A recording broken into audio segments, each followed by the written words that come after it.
and mabuhay! I am Jenny Belginoo. I am here to discuss the following topic.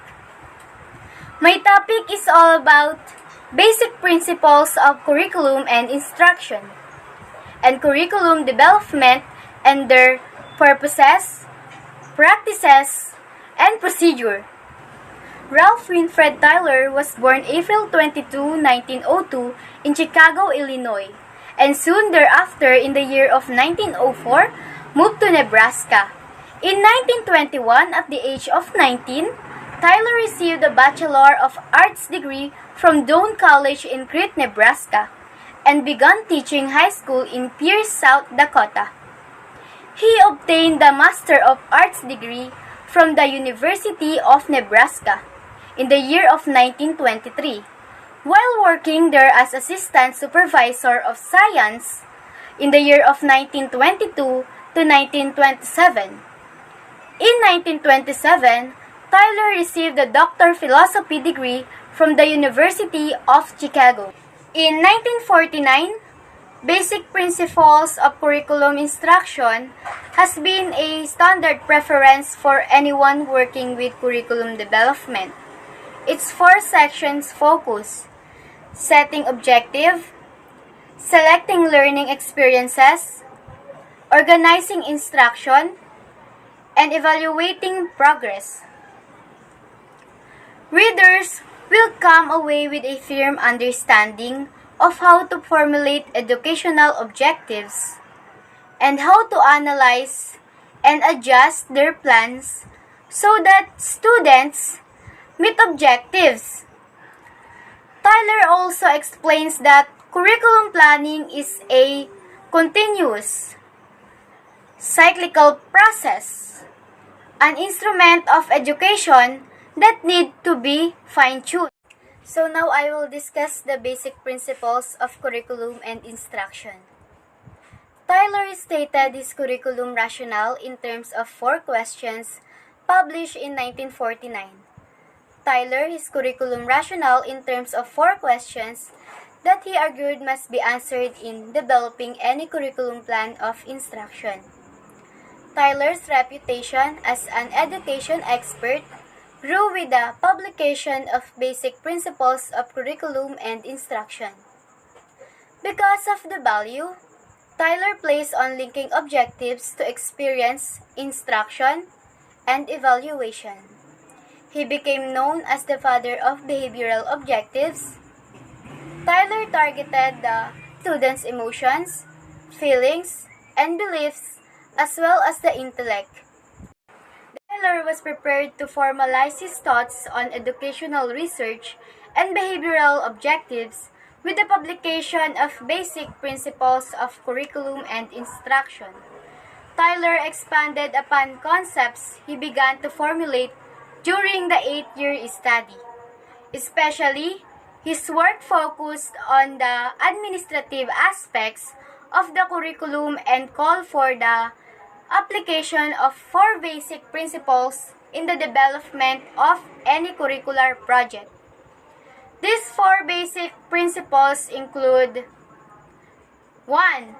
Defining appropriate learning objectives. 2. Establishing useful learning experiences. 3. Organizing learning experiences to have a maximum cumulative effect. And the last is evaluating the curriculum and revising those aspects that did not prove to be effective. As a result of the basic principles, the role of the curricularist and teacher shifted to that of scientist. In the development of any curriculum using the Tyler method, hypotheses are to be established in direct relation to the expected learning outcomes for students. As the curriculum is enacted, teachers and curricularists become scientific observers, determining whether or not their curricular hypotheses are in fact demonstrated by student behavior. The curriculum rationale. Ralph Tyler's most useful works is Basic Principles of Curriculum and Instruction, a core syllabus used by generations of college students as a basic reference for curriculum and instruction development. Tyler stated his curriculum rationale in terms of 4 questions published in 1949. Tyler his curriculum rationale in terms of 4 questions that he argued must be answered in developing any curriculum plan of instruction. The first question is, what educational purposes should the school seek to attain? The second question is, what educational experiences can be provided that will likely attain these purposes? The third question is, how can these educational experiences be effectively organized? And the last question is, how can we determine whether the purposes are being attained? These questions may be reformulated into a 4-step process. First, stating objectives. Second, selecting learning experiences. Third, organizing learning experiences. And the last is evaluating the curriculum. The Tyler rationale is essentially an explication of these steps.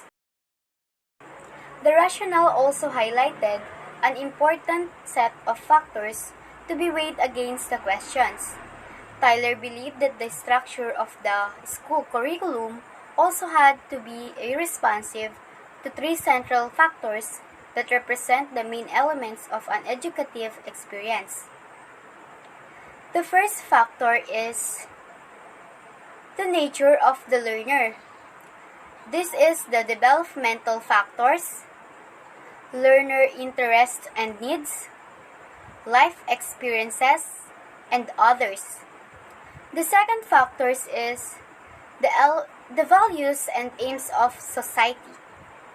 This is the democratizing principles, values, and attitudes. And the third factor is knowledge of subject matter. What is believed to be worthy and usable knowledge? In answering the 4 questions and in designing school experience for children, curriculum developers had to screen their judgments through the 3 factors. This reasoning reveals the cryptic distinction between learning specific bits and pieces of information, and understanding the unifying concepts that underlie the information. Tyler asserted that this is the process through which meaningful education occurs. His caveat being that one should not confuse being educated with simply knowing facts. Learning involves not just talking about subjects, but a demonstration of what one can do with those subjects. A truly educated person, Tyler seems to say, has not only acquired certain factual information, but also modified his or her behavior patterns as a result. These behavior patterns enable the educated person to adequately cope with many situations, not just those under which the learning took place.